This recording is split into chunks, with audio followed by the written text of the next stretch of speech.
Hello, and welcome to the Still to Be Determined podcast, the podcast that follows up on topics from the YouTube channel Undecided with Matt Farrell. I'm Sean Farrell. I'm Matthew's older brother.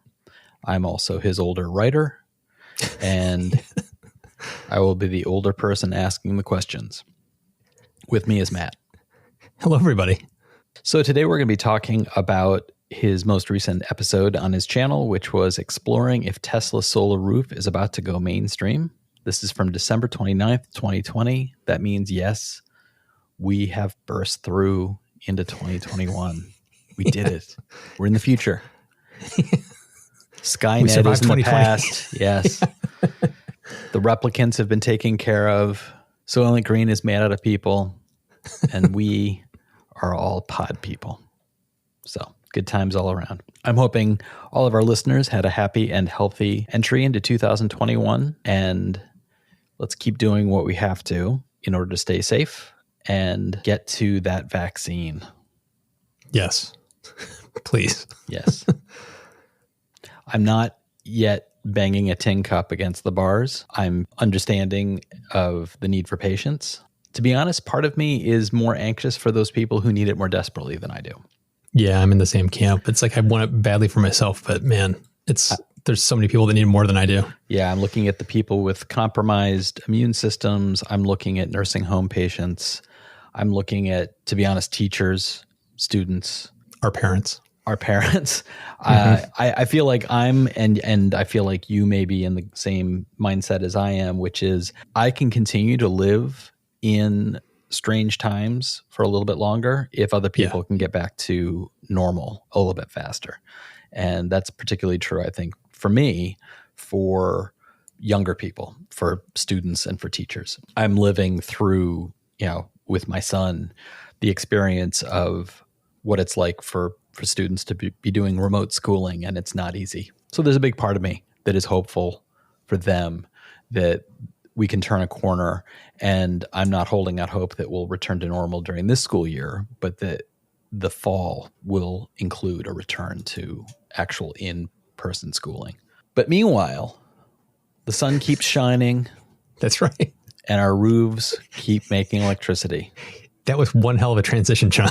Yes. I'm impressed. Seamless. This is why when people ask Matthew, Matthew, why did you pick your brother to be because he's a professional, your co-host on a podcast? Matthew says, seamless transitions.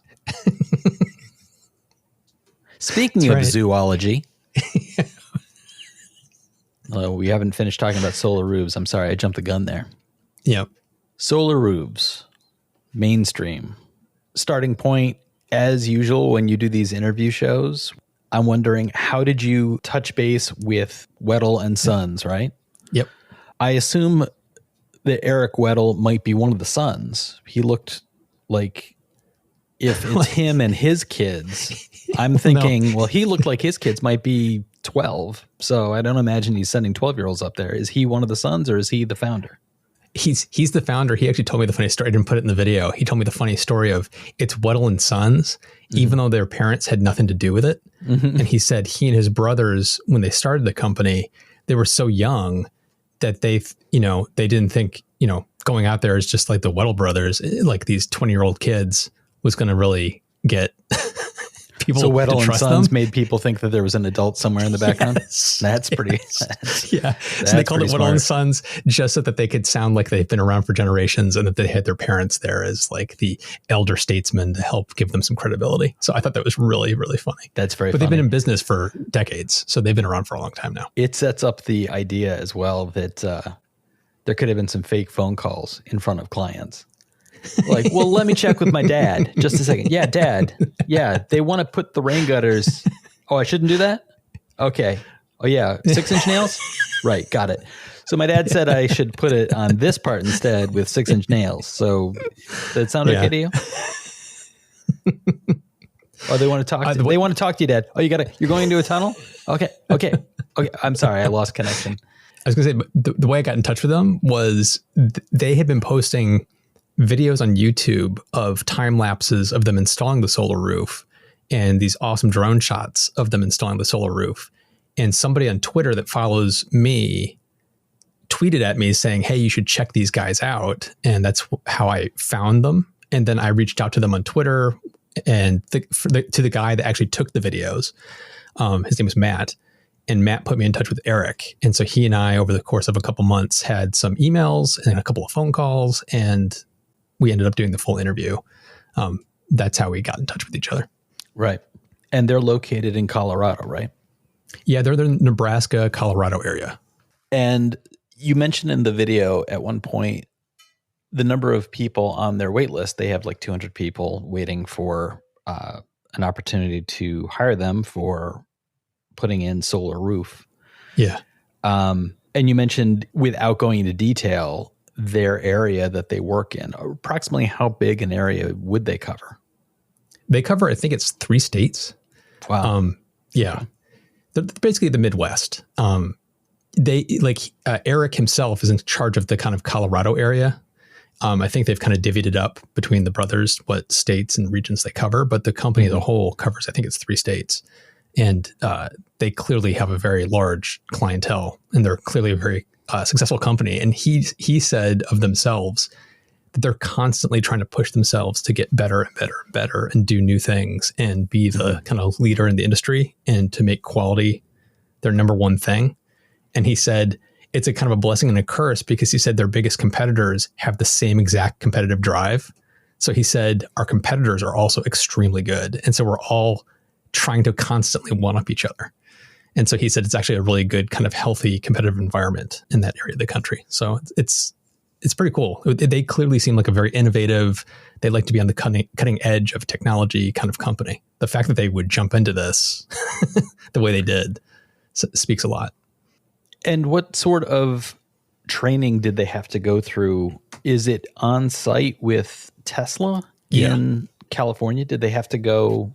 Yeah, he walked through that. He said it was like a 2-week kind of thing where they basically went through a class, like they were in a classroom, going through the installation manuals and being taught like how it's done and showing diagrams of how they work and how it comes together. And then after a few days of that, they went into a warehouse where they basically, on these fake structures, with the teachers went through and like doing faux installs. And then after that, they went out to actual fake houses that had been built to train installers. And they actually just then did it themselves on this fake house to see how long it would take them and if they ran into problems, stuff like that. So that it was pretty, it sounded like pretty intensive training they went through with the Tesla engineers and installers. One of the commenters said that they recently had a new roof put on, but they are looking, the lifetime of their asphalt roof being 10 to 15 years, their next step would be to get this kind of roof. And it made me wonder, what will that roof look like in 10 to 15 years? The way Tesla works is they don't like work in models, like model years or anything like that. They work and they make changes and innovations when they're ready to be done. And so it's kind of a rolling thing. And so there is no kind of schedule. They announced the Tesla solar roof, I can't remember any number of years ago. And then there was a few years of like really not much said about it. And they came out and said, okay, we've changed the product. And it was, the reason they changed the product was because they had learned how difficult it was to install. And they were trying to find ways to streamline that and to make the product better. So it's like when they re-announced the new version of it, it was not this is model year 2. It was more of we're driving the costs down of how to install this because we've simplified the roof. So I don't think what you're seeing today is going to change dramatically. I think you'll see minor tweaks along the way as they sand off the rough edges to help installers. Instead of taking 2 days to install, they can do it in 1 day. It's like they're going to find ways to help streamline that, to drive costs down, to make the solar roof not $80,000 to install, but $60,000 or $50,000. Because Elon's ultimate goal is to make the product basically on par with pretty much any roof you'd put on your house. So it's like he just wants to make it so that it's like, you're going to get a new roof. It would be a no-brainer to get this because this is going to cost the same amount of money as your other roof, but this also produces electricity. That's where he ultimately wants to get. The only thing you probably see in the coming like 3 years, 5 years, 10 years is the different styles. Because like right now it's just kind of this black slate looking glass roof where there's going to at some point be probably some kind of terracotta looking, those bowed, ceramic tiles. There might be one that looks like stone. So it's like they have plans to make other looks and colors and textures. That's pretty much what you're going to see in the coming years. I don't think the underlying technology is going to change tremendously, but the aesthetics, there'll be more choices for you to choose from. The modularity of the system seems to be making installation literally a snap. And yeah, I see what you did there. I wasn't trying to go there, but I ended up there. A question asked by Alex Bryant in your comments. He wrote, so what's the average saving on electricity bills per year, given a fresh installation with no pre-existing solar panels? So that would be the final sort of enticement from my perspective. If you're getting a high quality roof, even if it wasn't a solar panel, it's tough as nails. It's easily repaired. It's potentially better for the building itself as far as installation and upkeep. And on top of that, it generates electricity. So then the question becomes, how much electricity does it generate? I saw that question a few times in the comments, and it's one of those, I can't answer that because it really depends on, it's the same thing with if you're getting regular solar panels. I can't tell you how much electricity you're going to generate because your house is unique. And so it's like where you live, the orientation of your house, the slope of your roof, do you have shade? Are there trees, blocking some of the sunlight? It's like, there's no way to tell you how much you're going to generate. But you basically size the solar roof because there's dummy panels and there's solar tiles. So it looks uniform no matter what you're doing. Right. But because these solar tiles, yes, they're not quite as efficient energy-wise as a panel, but you can put them, since they're so much smaller, you can put more of them across your entire roof to make up for that difference. So what you need to do is, like, if you use on average, X kilowatts per month, you would be sizing your system appropriately for how much energy you use. That's how you do any kind of solar system. So it doesn't really matter what the efficiency is. It's like, okay, well, you need a 6 kilowatt or a 9 kilowatt solar panel system. So we'll put 9 kilowatts of these panels on there and the rest will be dummies. Or we only have to do 6 and the rest will be dummies. So you size it appropriately. Right. So it's like, if you live in an area that gets enough solar exposure over the course of the year, you should be able to cover 100% of your yearly energy use with the system. So it's not like it's not like you're making a trade-off of, if I went solar panels, I could get more power. It's like, no, you should be able to get the same amount of power out of this thing. You just might take more tiles to do it, but you can do it. So it's kind of a difficult question to answer. But in the end, if you live in an area where you could get 100% of your energy use from panels, you should be able to get 100% of your energy use to the solar roof as well. That's in conjunction with something like a power wall, or is that just an additional power walls be additional? And it's a separate measurement as far as like whether or not that would be something that would be beneficial to you as an individual consumer. Correct. It's like, if you live in an area that has full net metering and no incentives for battery storage, getting a battery today is really tough to justify. It really is, because they're still so expensive. So you wouldn't see any benefits from it. There would be no, if you have net metering. Yeah. If you don't have full net metering, where it means like you're not getting a full exchange, like for 1 kilowatt in, it's like getting a 1 kilowatt knocked off your price. Maybe it's half that or a third that. That's when a Powerwall can start to pay for itself. So it's a very individual, you have to look at your situation, what you're paying, what incentives there are, what kind of net metering you have to determine if a battery makes sense. That's where, again, your reputation comes into play. We talked about Weddle & Sons and the idea of leaders in the field and knowledge of what's going on. I've seen a number of ads on YouTube, and I think it's probably because of your channel. The algorithm is probably throwing certain ads toward me. And there's one that every time I see it, I think these guys are just coming across as used car salesman? scam artists, where it's it's this guy saying like, these solar panels will save you money. You will be paid for your electricity that you generate. And the entire ad is nothing but them showing Tesla batteries being installed, the power walls being installed. Mm-hmm. And as I'm watching it, I'm like, they keep saying solar panel, but they're showing a battery. Yeah. They're not showing a panel.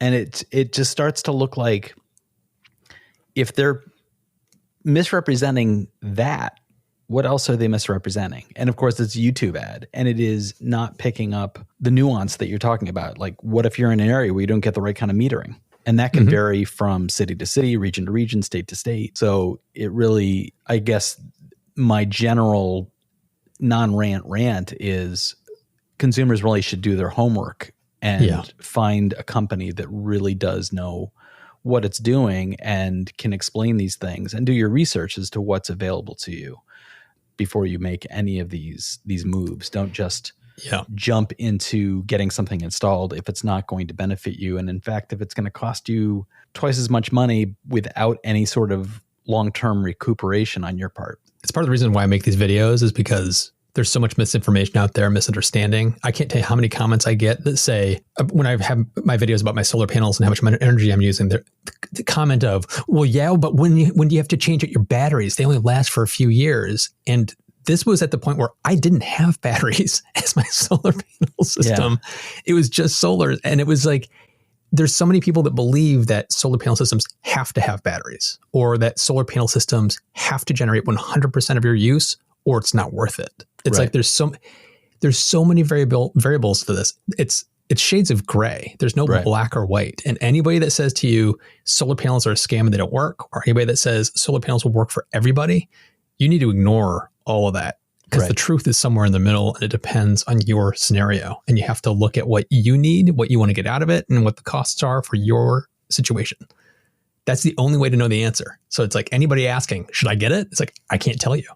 And anybody that tells you, yes, you absolutely should, it's like, you need to take that with a grain of salt and do your own number crunching to figure it out for yourself. It's the sad truth, but that's the way it works. Yeah. And among the criticism, there was some criticism on your video. Yeah. One of your commenters made the claim that this will be like everything from Elon. It will underperform, cost taxpayers billions, and be about hype. Taxpayers billions. I don't know where that comes from. That was the one that made me say, like, wait, government is doing what now? And there are, of course, incentives. And one of the things that came up in the comments, there was a lot of conversation around windows closing on incentives. And a lot of people pointed out that the COVID relief bill that passed just a couple of weeks ago actually extended it. Yep. So the federal government's incentives, the number that kept getting pushed out on the comments was 26% from the federal government. So there are incentives in play. So maybe this critic was including incentives and subsidies as part of the taxpayers paying for it. But just for giggles, I looked up about some of the incentive programs and discovered that Tesla had received it was around $400 million. Yep. In the initial panic, let's keep the economy going, loans that came from the government to keep companies from having to lay people off and shutter. And Tesla received $400 million, which it paid back 9 years early. Yep. And that to date, their total number of subsidies, I can't remember now the exact number. I think it was 2 billion was the total number of subsidies. In comparison, Ford borrowed 5.9 billion under the same loan program that Tesla has paid back. And as of today, Ford has a total of 33 billion in subsidies awarded. But Sean, you see, that those are called facts. Those are called facts, and they don't fit into belief and truthiness. It's like, if it feels true, it must be true. Yeah. See, my favorites though were Nissan, which borrowed 1.4 billion and has subsidy values of 1.9 billion. But this one really got to me. Fisker Automotive Oh man, yeah. Fisker. borrowed $529 million under that program and then went bankrupt. That's right. So when wrestling with questions about who is actually paying for what, having some information available is always helpful. And when talking about a company that is part of a government incentive program, that doesn't mean the government is just handing money to the company. That is not what is happening. There are incentives on the consumer side that benefit your purchasing power, and that does benefit the company, but it's done because of long-term goals and attempts to make a very difficult transition from reliance on one type of energy production to another, and make that transition a little bit smoother and a little bit faster. And there are benefits to that. So I have a hard time accepting the idea that, and then the other side of the criticism that made me scratch my head, it was like, it will, just like everything Tesla, underperform. And again, I was left with, what underperformance is this person pointing at? I don't know. I don't know. You're talking either. about a car company that it's pushing out cars that people like, that are very resellable, and they're holding the value well. They resell well. People like them. There's been no major recall like other car manufacturers. But facts, Sean. Yeah. They're facts you're talking about. Yeah. It's not truthiness. Yeah. It's a lot of people just look at this stuff in black or white viewpoints, and it's not, they don't look at it as it's like everything is interrelated. It's like, it's not handouts to a company and that's it. It's like those handouts to that company are helping to create jobs for actual working people to earn a living and not go homeless. It's providing incentives, like you said, to transition from one fuel source to another and try to smooth that out as much as you possibly can, because it's happening. And they're trying to make sure that happens in a smooth, quick, efficient way. It's going to benefit everybody. And the other thing that drives me nuts about that 26% federal tax credit that people always talk about as your neighbors are paying for your solar panels.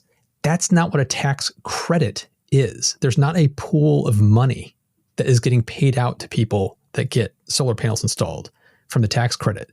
It reduces my tax burden, so I pay less taxes into the system. Right. So that's what that is. It's a reverse of what you might expect. So getting 26% off what you owe on taxes is not a handout. It's a discount on what you owe, and it's not taking money out of your neighbor's pockets.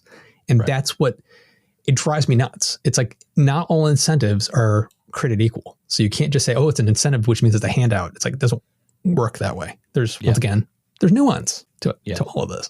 Do you have a time frame for yourself when something like this might become a possibility for you? Or is this my next house might have this? My next house might have this. Yeah. It's not going to be this house, but if we're most likely going to move at some point or build, and if that happens, that next place will most likely have a solar roof. And now transitioning to zoology. No, sorry. As we usually do at the end of every episode, we are going to talk about some of the pop culture things we're enjoying. And I would like to start off. Matt, you may remember, and listeners might remember, that I talked about the podcast You Must Remember This, which I talked about probably close to 6 months ago. It feels like it might have been the summer. The point of the podcast is it's usually 10, 12 episodes of Hollywood history that you're not aware of. And this most recent season, season 2, investigated the life and work of Polly Platt, who was a woman to make the long story short, if she was a man, she would be recognized as one of the key players in Hollywood. She would be talked about in the way that Steven Spielberg is. But because she was a woman, she was from a generation that their entry into Hollywood was usually in the wake of a man, and they were expected to stay there. Mm-hmm. And her husband was Peter Bogdanovich, and she was critically involved in all of his major movies. Their marriage broke up. Their partnership broke up. After their partnership broke up, his production as a director went into steep decline. She continued to have a role in major films for the rest of her professional career, which lasted until the early 90s. As we finished the podcast, my girlfriend made a suggestion, which I thought was a great one. We've been looking for some kind of thematic way of helping us pick movies to watch on Friday nights. And she said, what if we watched the Polly Platt filmography? So we decided we would go back, and starting with the first film that she worked on with Peter Bogdanovich, we would start there, and we will follow her films. And it's going to be a list of great movies. But the starting point this past Friday was a movie I had never even heard of. And it was her and Peter Bogdanovich's first film. And it was made in 1968, and it's called Targets.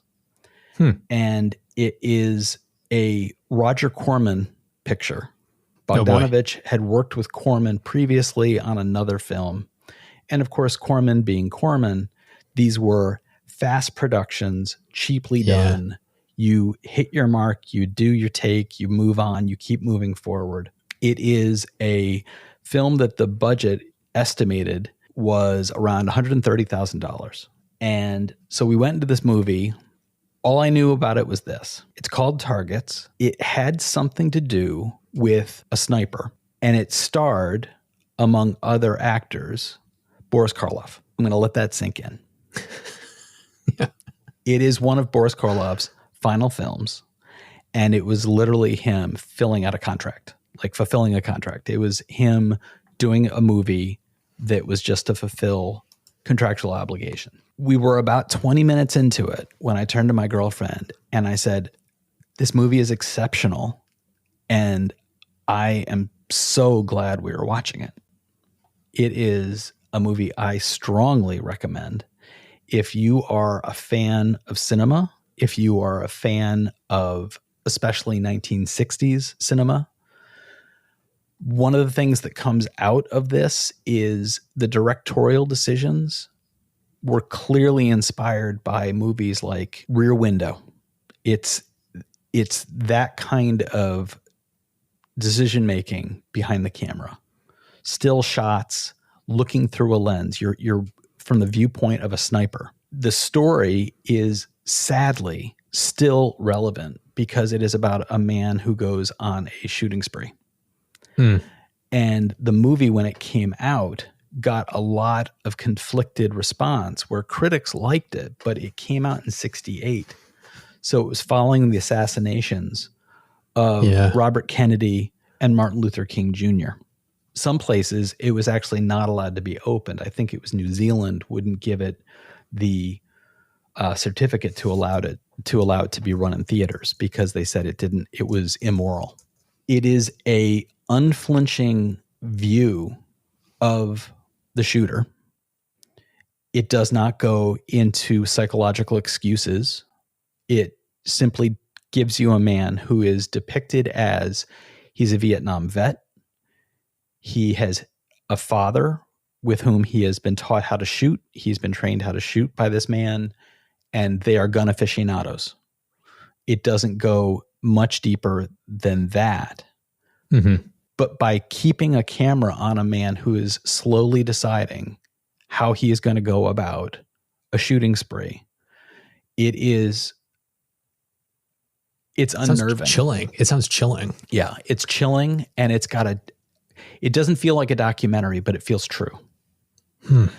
And the other storyline in it is the Boris Karloff storyline, which is Boris Karloff is playing an aged actor who has exhausted himself making movies that he doesn't believe in, and he just wants to retire.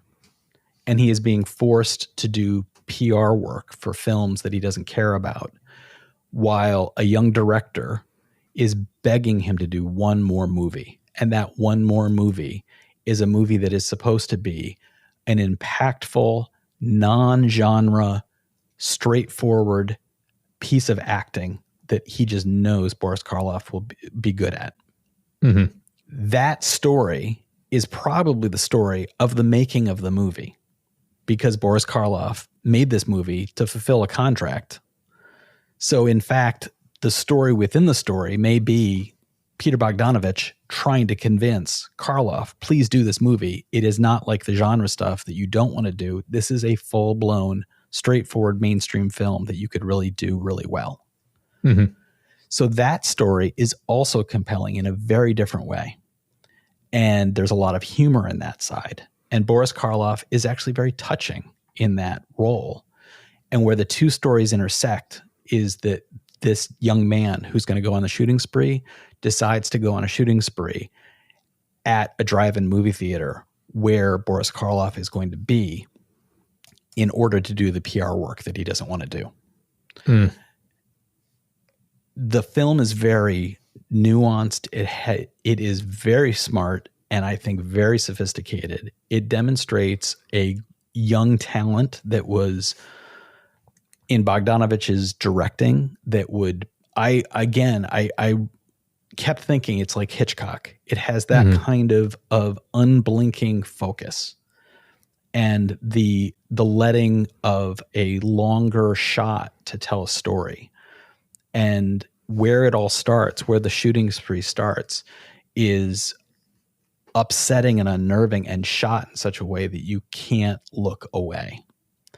And for all those reasons, and the fact that Polly Platt was the co-writer of the screenplay, she suggested the general plot to Bogdanovich, which included him being in the film. He plays the young director trying to convince Karloff's character to do one more movie. And her production design went uncredited in the film, but she was involved as a producer on the film.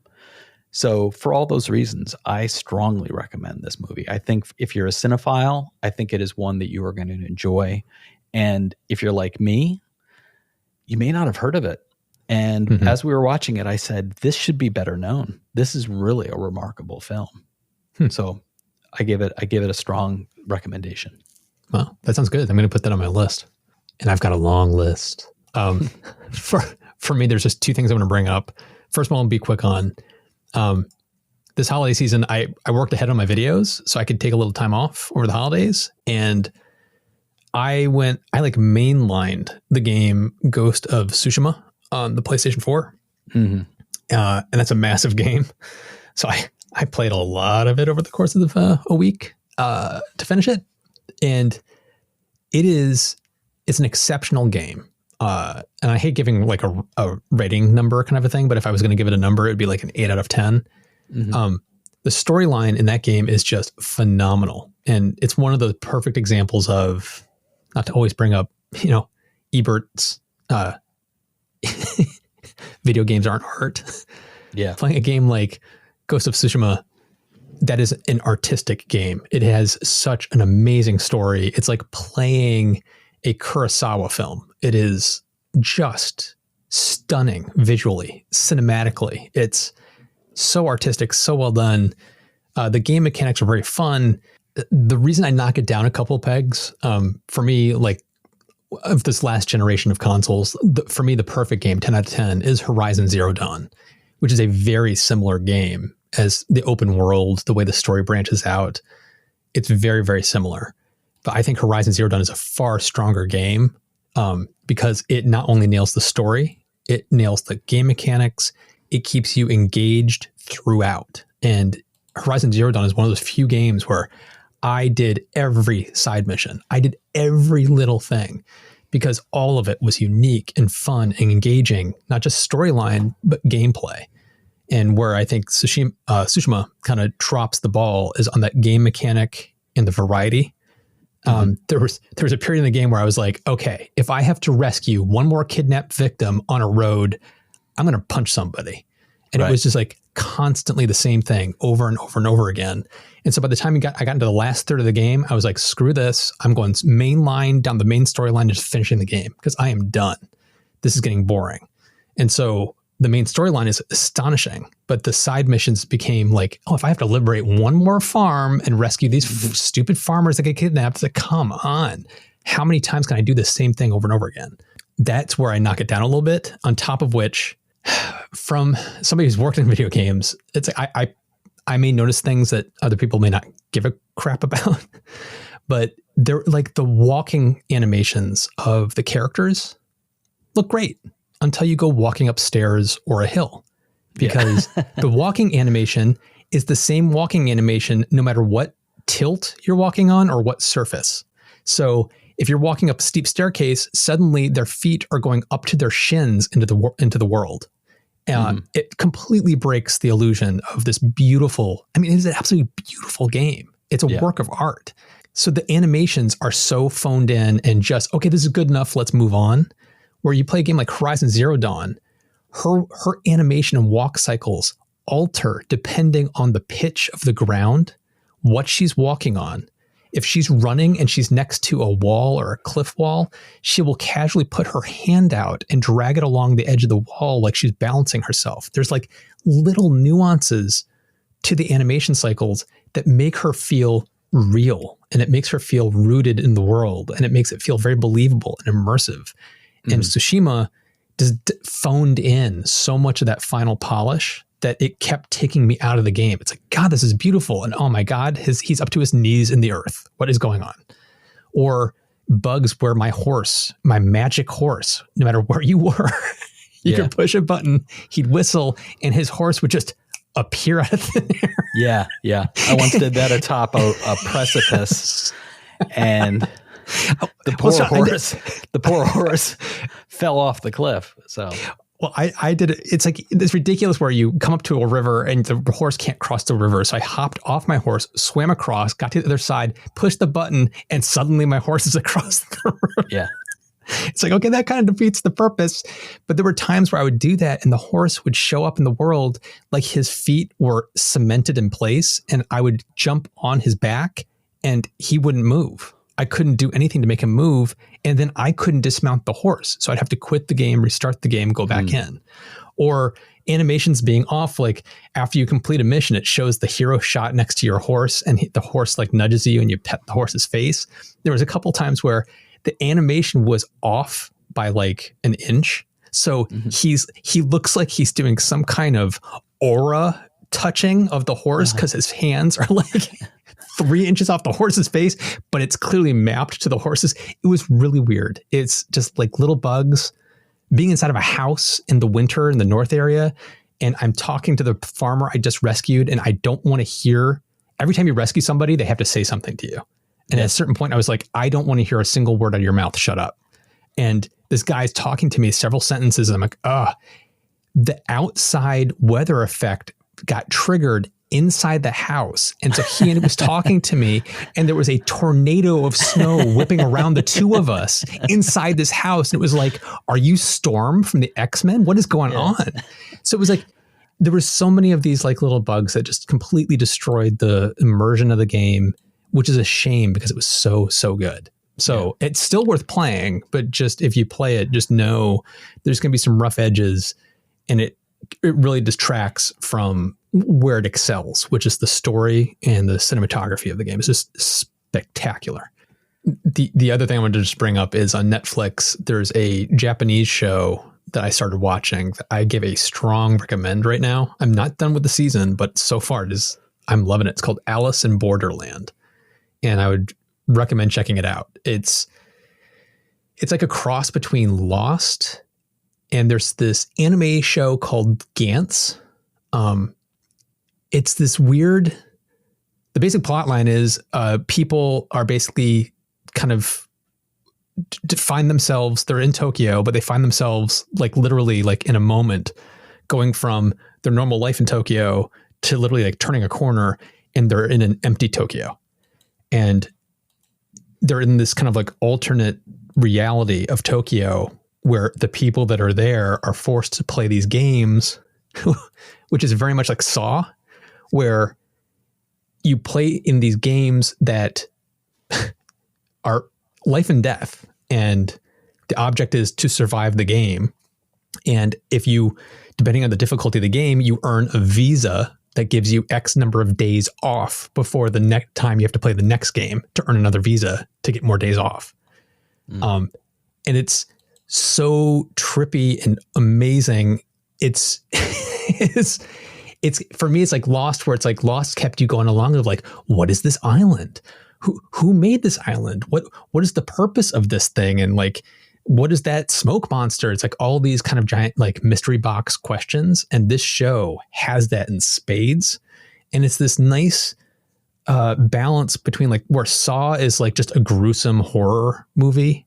It's a lot more, it's not graphic. It's just, there are moments where they play the games. It becomes just a straight on horror. Oh my God, I can't believe they have to do that. And are they going to survive? And the show is so good at creating those moments of tension and then having comic relief and then having really dramatic moments, and the acting is excellent. It's just a really, really good show so far. And I'm hoping that the show ends the season on a high note and doesn't like peter out like a lot of anime for me typically does. But this is not anime, it's live action.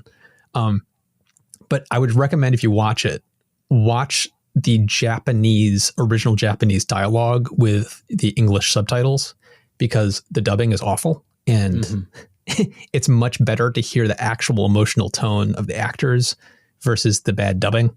So I would recommend watching it with subtitles, but it's a really, really interesting plot. It's a really got interesting characters and interesting character development. In the first few episodes, it feels like, is every episode just going to be them playing a game and trying to get out of it? The show starts to evolve past that and try to get to the mystery of what is this? What is going on? How do they get out of it? And who's behind it all? So, and I just heard that they announced a second season is going to be coming. So I would strongly recommend checking it out. It sounds really interesting. It's very cool. Like the tone. It has one of the strongest. It has one of the strongest TV openings I've seen in a long time, with these three friends that end up in this thing together. The sequence of how they end up there, and then them exploring the city. I don't know how they filmed this. Seriously, they're in like parts of Tokyo that looks like it doesn't look like it's all computer graphics. It looks like they actually emptied streets of Tokyo to film some of it. And it is astonishing to look at. It's an incredibly well-made show. So our listeners should let us know if they've watched that, or if they've played the Ghost of Tsushima. And also let us know if you've seen the movie Targets, and if you've seen some of these lost gems that I'm super excited to be finding thanks to podcasts like You Must Remember This. You can reach out to us through the contact info in the podcast description. Please do subscribe. By now, you know how to subscribe to a podcast. You know how to find podcasts. You've got podcast apps you enjoy. Go to those apps, look for this podcast, find it, and then subscribe to it. Be sure to give us a rating, a review, and share us with your friends. Doing those things really does help the podcast. The podcast helps the channel helps Matthew. And then Matthew and I have our first episode of the year 2021. Happy New Year, everybody. And thanks for listening. We'll talk to you next time.